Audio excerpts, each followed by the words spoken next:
خاموش طبیعت تمہیں جینے نہیں دے گی، اس دور میں جینا ہے تو کوہرام مچا دو۔ خاموش صفحات پر قلم کی سیاہی الفاظ کی شکل میں چیخ چیخ کر مسلمانوں پر ظلم و بربریت کی داستانیں بیان کر رہی ہے، لیکن مسلمانوں کے سرخ خون پر کالی سیاہی سے لکھی گئی یہ داستانیں سفید کاغذ کا کفن اوڑھ کر دفن ہو جاتی ہیں، اور شاید ایسا ہی ہوتا رہے اور نہ جانے کتنی اور داستانیں دفن ہوں گی۔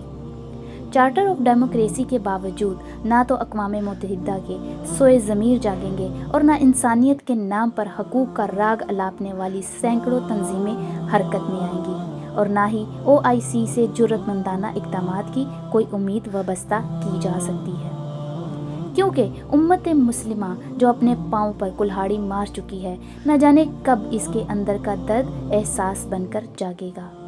اور یہ جاننا بھی ہم سب کے لیے کوئی مشکل بات نہیں ہے، کیونکہ مسلمانوں کو ایک دوسرے کا درد سمجھنے اور طاقت بننے کے لیے یا غیر مسلموں پر فتح یاب ہونے کے لیے تعداد اور ہتھیار کی ضرورت نہیں۔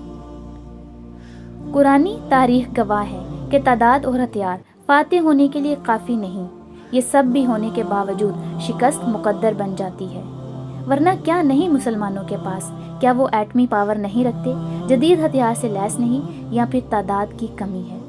کیا وجہ ہے کہ یہ سب ہونے کے باوجود بھی برسوں سے مسلمانوں کے خون سے ہولی کھیلی جا رہی ہے؟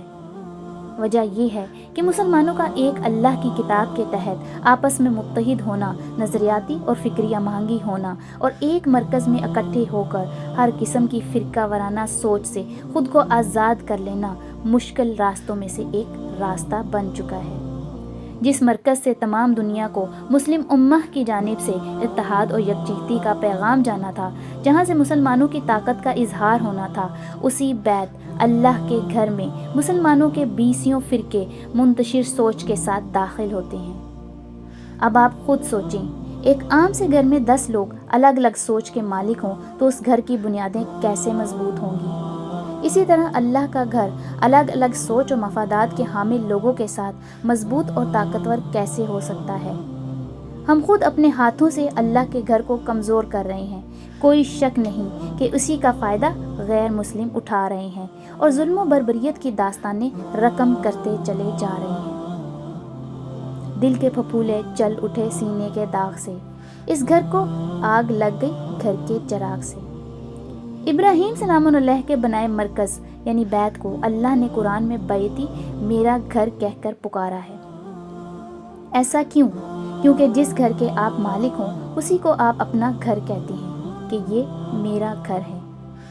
اب جو شخص گھر کا مالک ہوتا ہے، کیا اس گھر کو تالا اس کے مالک کی اجازت کے بغیر لگایا جا سکتا ہے؟ نہیں نا، تو پھر اللہ کے گھر کو تالا اللہ کی اجازت کے بغیر کیسے لگایا گیا؟ سوچنے والی بات تو یہ بھی ہے کہ جو جگہ لوگوں کو امن دینے یا مفاد عامہ کے لیے تعمیر کی جائے، کیا اس جگہ کو تالا لگا کر اس کے گرد چکر لگانے سے امن مل سکتا ہے؟ مثلاً آپ عدالت انصاف لینے کے لیے جائیں اور عدالت کی عمارت کے گرد 7 چکر لگا کر واپس آ جائیں تو کیا ہوگا؟ سوچئے، اور پھر یہ بھی سوچیں کہ کیا اللہ کے گھر کو تالا لگا کر اس کے گرد چکر لگانے سے مسلمانوں پر ہونے والے مظالم کو روکا جا سکتا ہے؟ وہ امن و انصاف مل سکتا ہے جس مقصد سے ابراہیم سلام علیہ نے بیت تعمیر کیا تھا؟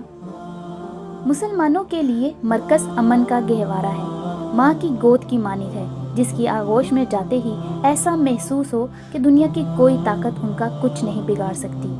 جیسے ایک بچے کو ایک خونخوار جانور کے سامنے ماں کی گود سب سے زیادہ محفوظ جگہ محسوس ہوتی ہے، اسی طرح مسلمانوں کو ظالم اور خونخوار درندوں سے حفاظت دینے والا ایک ایسا مرکز ہونا چاہیے جہاں مسلمانوں کو امن کی گارنٹی مل سکے۔ لیکن افسوس، مسلمانوں پر ظلم و ستم کے پہاڑ ٹوٹے، مسلمان بچوں کو نیزوں تلواروں پر لٹکایا گیا، عورتوں کی بری طرح عصمت دری کی جاتی رہی، جوان مردوں کو بے بس کر کے سڑکوں پر گھسیٹا جاتا رہا اور انہیں گولیوں سے چھلنی کیا گیا، بزرگوں اور معصوم بچوں پر ڈنڈے برسائے گئے اور لہو لہان کر کے کوڑے کی طرح پھینک دیا گیا، مسلمانوں کی نسل کشی کی گئی۔ لیکن مسلمانوں کی بے بس لاچار مظلوم آنکھیں انصاف کے لیے اس گھر پر جمی ہیں جہاں تالا لگ چکا ہے، اور آنکھوں میں بے بسی اور محرومی کے آنسو لیے سروں کو اوپر اٹھائے ایسے لشکر کے انتظار میں ہیں جو آسمان سے نازل ہوگا۔ کیا ایسے اللہ کی مدد نازل ہوئی تھی مومنوں پر؟ جب زمینی لشکر اللہ کی نافرمانی میں ٹوٹ پھوٹ کا شکار ہو جائیں، وہاں آسمانی لشکر بھلا کیسے نازل ہوں گے؟ اللہ کا فرمان ہے وَيُنَجِّي اللَّهُ الَّذِينَ اتَّقَوْا مَفَازَتِهِمْ لَا يَمَسُّهُمُ السُّوءُ وَلَا هُمْ يَحْزَنُونَ۔ اور جو اللہ کی نافرمانی سے بچتے اللہ ان کو مقام کامرانی تک پہنچا کر نجات دے گا، ان کو کوئی دکھ نہیں پہنچے گا اور نہ وہ غمگین ہوں گے۔ ثُمَّ نُنَجِّي رُسُلَنَا وَالَّذِينَ آمَنُوا كَذَلِكَ حَقًّا عَلَيْنَا نُنْجِي الْمُؤْمِنِينَ۔ پھر ہم اپنے رسولوں کو اور ایمان والوں کو بچا لیتے تھے، اسی طرح ہمارے ذمہ ہے کہ ہم ایمان والوں کو نجات دیا کرتے ہیں۔ وَنَجَّيْنَا الَّذِينَ آمَنُوا وَكَانُوا يَتَّقُونَ۔ اور ہم نے مومنوں کو بچایا کیونکہ وہ اللہ کی نافرمانی سے بچتے تھے۔